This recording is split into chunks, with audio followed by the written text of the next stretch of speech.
Both parties have their faults. I will premise what I'm about to say. And we can all do better. And I can certainly do better. I mean, obviously, in the heat of battle and political back and forth, I've said things that, I would like to take back. We all are like that. But I do worry that what's happened to the Republican Party is that it's being held captive by a very small group of powerful forces. We have seen the power of the NRA, for example, and some of the very wealthy patrons of the Republican Party are so demanding.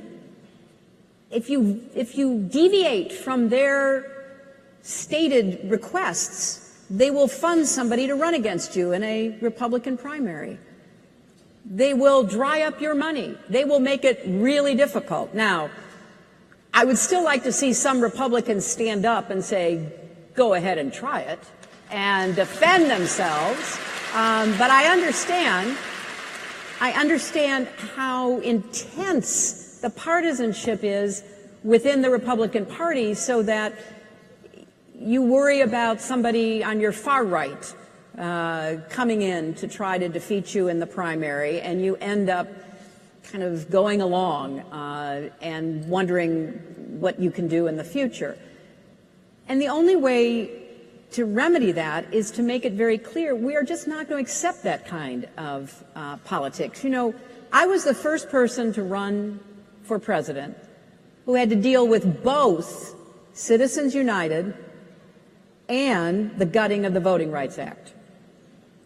So with Citizens United, it was all bets are off, more money than we've ever seen, and being spent in ways we still to this day don't know.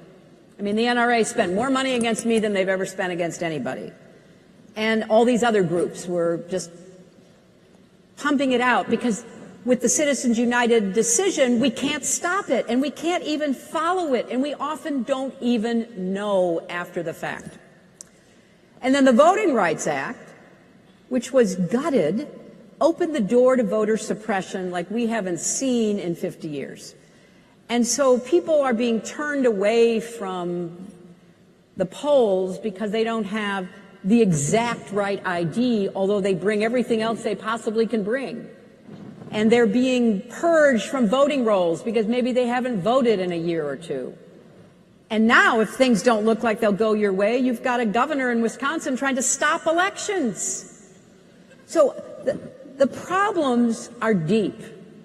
And they are ones that if we don't address, regardless of party, that's why I'm so missing John McCain's voice right now, because you can disagree with John, but he will stand up for democratic values and democratic institutions.